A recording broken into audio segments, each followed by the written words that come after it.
Olá amigos, tudo bem? Estamos aqui para a gente continuar com a nossa maratona da retrospectiva política 2020, do nosso Politicando. Estamos falando dos principais personagens, não só da eleição 2020, mas o histórico deles, o desempenho em 2020 e o que esperar desses políticos em 2022. E o nosso personagem de hoje é muito polêmico, é um personagem que dá o que falar. É o ex-prefeito de Palmas, Carlos Amasta, presidente regional do PSB.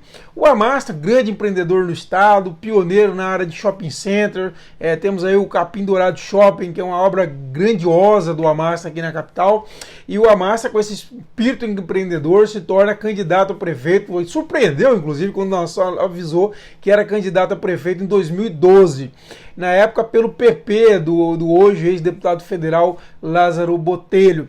E o Amasta, ele tinha 0 ponto nas pesquisas e aproveitou aí de um vácuo de liderança. A gente tinha um desgaste muito grande, por exemplo, o governo Siqueira Campos na época, o Marcelo também desgastado, tinha acabado de ser impedido de assumir a vaga de senador pelo Supremo Tribunal Federal, por conta da cassação de 2009, a vaga acabou ficando com o senador Vicentinho Alves, enfim, era essa a situação, havia um vácuo grande, um desgaste muito grande dos políticos tradicionais, e o Amasta embarcou nisso aí, tendo como vice Sargento Aragão, e o único político também tradicional, além do Aragão, era o Vanderlei Barbosa, né? Um político muito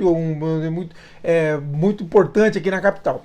O Vanderlei, o Aragão, logo depois da eleição, já se desentendeu com a Amasta por conta da formação de governo, segundo ele. Ele é deputado estadual na época, preferiu não assumir a vaga de vice, ficou como deputado estadual. Logo após a posse, o Vanderlei também já rompeu com o Amasta e seguiu o rumo dele. O Amasta fez uma gestão muito importante do ponto de vista do resgate do orgulho do palmense com a sua cidade. Isso é muito importante. A gente vê 2 últimos anos do governo Raul não foram bons anos do ponto de vista administrativo. A cidade parecia que estava abandonada. E o Amasta, ele é um grande vendedor, um grande homem de marketing. Ele assumiu isso. A cidade começou a se tornar bonita, com praças melhores, um fim de ano maravilhoso que nós tivemos. Eu sempre reclamava-se que o Palmas não tinha luz, não tinha atração no final do ano, e ele fez um Natal maravilhoso, Avenida Teotônio, Avenida JK, as principais avenidas, muito iluminadas, muita decoração, muito lindo, e isso foi assim, pro moral do palmense, foi muito importante. Você vê nas redes sociais as pessoas compartilhando, vendendo com orgulho a sua cidade. O Amasta ele colocou a administração de Palmas no outro patamar. Eu acho que a partir dele se olha a administração de forma diferente. Muito marketing? Também acho. Acho que tem muito marketing também, mas tem sim muita conquista do Amasta nesse período. Nesse aspecto eu admiro muito o trabalho, e eu acho que devemos muito a ele em termos desse resgate do orgulho sobre Palmas, de termos uma cidade bonita, uma cidade admirável. E ele realmente transformou Palmas numa cidade muito bonita. Mas o Amasta, ele tem um estilo Amasta, né? E aí é o grande complicador. Ele teve um péssimo relacionamento com a Câmara, já falei sobre isso em outros vídeos, que resultou agora, inclusive, nessa rejeição das contas dele pela Câmara de Palmas. Ele corre um risco, inclusive, vamos falar sobre isso, de estar inelegível em 2022, inclusive. O Amasta, ele em 2018, ele renunciou em abril, né? Renunciou ao mandato em abril, passou o comando da cidade para Cíntia, vice-prefeita Cíntia Ribeiro, né, viúva do saudoso senador João Ribeiro, e foi ser candidato na eleição ordinária, totalmente assim extemporânea essa disputa dele, porque ele se preparava para um outro cenário que eu já não achava que era um cenário fácil para ele. Por quê? Logo depois da reeleição, é importante falar isso, o Amasta foi reeleito em 2016, ele já saiu se preparando para o governo do estado, mas de uma forma muito errada. Ele saiu atirando no que chamava de velha política. Ele estava se dizendo, ele estava se referindo aos principais políticos do estado. No entanto, todos os líderes políticos do estado se sentiram atingidos. Aquele negócio de vagabundos e coisas assim, que ele explicou várias vezes que não era para todos os políticos, mas enfim, todos os políticos tradicionais acabaram se sentindo atingidos. Foi um erro muito grande. Do outro lado, saiu um pré-candidato a governador, que era o prefeito de Araguaína, Ronaldo Dimas, e o Ronaldo muito articulado, que transitava muito facilmente na classe política, e tinha o mesmo perfil do Amasta, logicamente, foi varrendo para dentro. Com certeza o Dimas herdaria muito desses líderes que o Amasta renegou quando ele chamou de vagabundo os líderes tradicionais, etc. Que eu também entendo que naquele momento ele não estava se referindo a todos os líderes, que ele se referia aos principais líderes do Estado. No entanto, logicamente, todos se sentiram atingidos. Foi um erro estratégico muito grande. Além disso, contava que se ele seria eleito com os 13 maiores colégios do Estado. Eu mesmo sempre falei isso para ele é testemunha disso, que é impossível. Uma eleição de Palmas é uma coisa, a eleição de Estado é outra. Não se faz eleição no Tocantins sem pensar os líderes de todo o Estado. Eu trabalho muito isso nesse meu livro 2018, que eu recomendo, se você não adquiriu, que adquira o seu, que está terminando.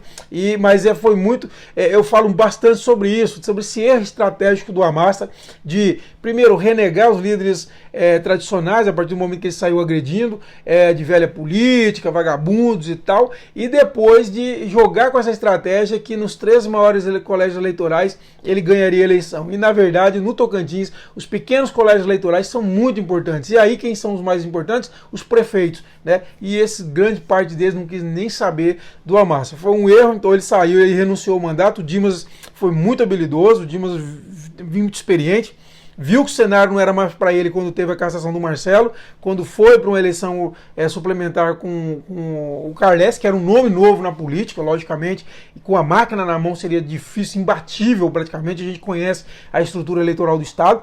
O Dimas recuou e o Amasta não teve a sabedoria de fazer essa leitura, renunciou ao mandato, perdeu a eleição ordinária, perdeu já no primeiro suplementar, no primeiro turno, justamente, ironicamente. Quem derrotou a Amasta no primeiro turno da eleição suplementar foram quem? Os municípios pequenos, justamente os pequenos. Ele ficou pau a pau ali com o Vicentinho, acabou cabeça a cabeça que os votos das cidades pequenas colocaram o Vicentinho no segundo turno e tiraram a Amasta, ironicamente. Quando foi para a eleição ordinária, o Amasta tentou mudar o discurso, já começou a varrer para dentro, querer conversar com o Marcelo Miranda, com o Vicentinho e tal, mas aí acabou desagradando gregos e troianos, porque também aqueles eleitores que achavam que ele era diferente, que ele não conversava com a velha política e tal, acabaram ficando insatisfeitos com ele. Mas ele realmente não tinha outra alternativa. Se ele quisesse ser candidato na eleição ordinária, ele teria que fazer isso. E fez, chamou o Vicentinho, veio o Marcelo Miranda, veio todo o grupo aí tradicional da política e ele foi candidato. Aí começa, perdeu o PTB e o PCdoB, ficou revoltado já no início da campanha, antes mesmo do registro das candidaturas, e já anunciou que ainda estava desistindo da candidatura. Isso já deu enfraquecida, os líderes se movimentaram e ele 24 horas depois recuou e decidiu ser candidato. Aí depois tivemos aquele episódio lá de Sítio Novo, quando o deputado Jair Farias, candidato a deputado na época, organizou na cidade dele um baita no comício, o MDB aliado com o Amasta, e aí o Amasta se recusou a subir no palanque porque não queria estar ao lado do Marcelo Miranda. O molho saiu mais caro que o peixe, porque a repercussão desse fato foi pior do que se ele tivesse subido no palanque com o Marcelo. Isso aí também desagradou muitos líderes, e isso aí ele foi perdendo líderes e perdeu a eleição com muitos erros, o erro estratégico de leitura de cenário, tudo. O Amasta, eu acho que ele já teria dificuldade se fosse um cara a cara com Dimas, por exemplo. Se fosse Marcelo, Dimas e Amasta, eu acho que o Dimas ganhava aquela eleição, porque o Marcelo muito desgastado, e o Dimas ele faturava os líderes que o Amasta rejeitou.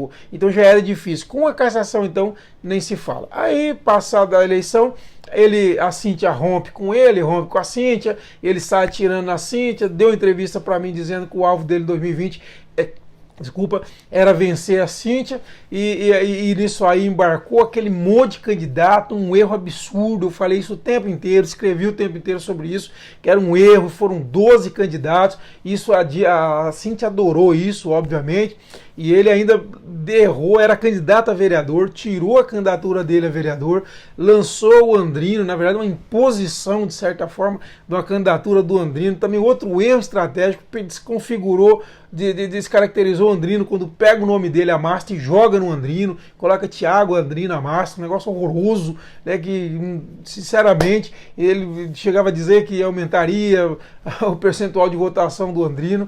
Não deu resultado, realmente não virou. E o tempo inteiro apostava que virava. Eu sempre disse claramente, com esse número de candidatos, a eleição de Palmas tinha sido definida na convenção. Então acabou a eleição. Eu acho que o Amasta deveria ter sido candidato a vereador mesmo. Eu acho que ele precisava de um palanque. Ele é um político muito bom de discurso, de oratória, é um cara bom de palanque, é showman. Eu acho que ele teria uma tribuna aí para fazer voos maiores em 2022. Ele errou muito em termos de estratégia pela segunda vez, errou em 2018 totalmente e errou em 2020 totalmente. E agora vai para 2022 numa situação muito delicada.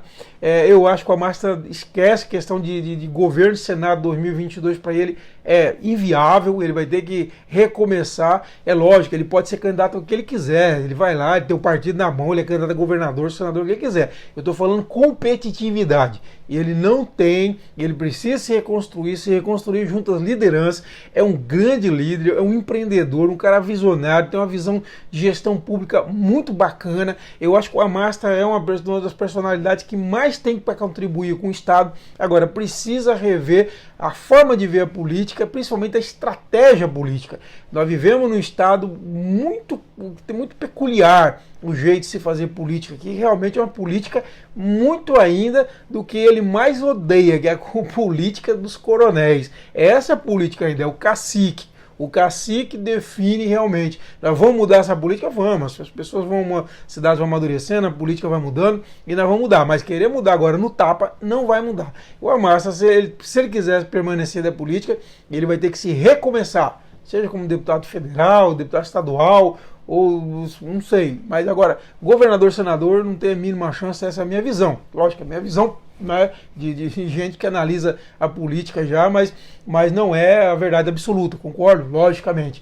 Mas, e outra, ele pode ser candidato ao que ele quiser. Agora, a gente ser candidato e ganhar a eleição tem uma enorme diferença. Joaquim Rocha foi candidato a prefeito em Palmas, fez 400 votos. Então, você tem um partido, você é candidato. Agora, você ganhar, você ter competitividade, é outra coisa. O Amasta é uma figura importante. Eu acho que o Tocantins precisa do Amasta na política.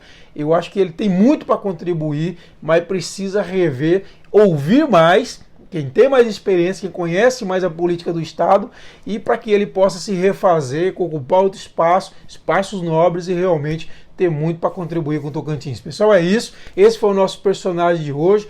Curta nosso vídeo, se inscreva no canal, compartilhe com seus amigos e se inscreva aqui, é importante para nós, tá bom? E nós voltamos com outro personagem nessa retrospectiva política de 2020. Um abraço a todos.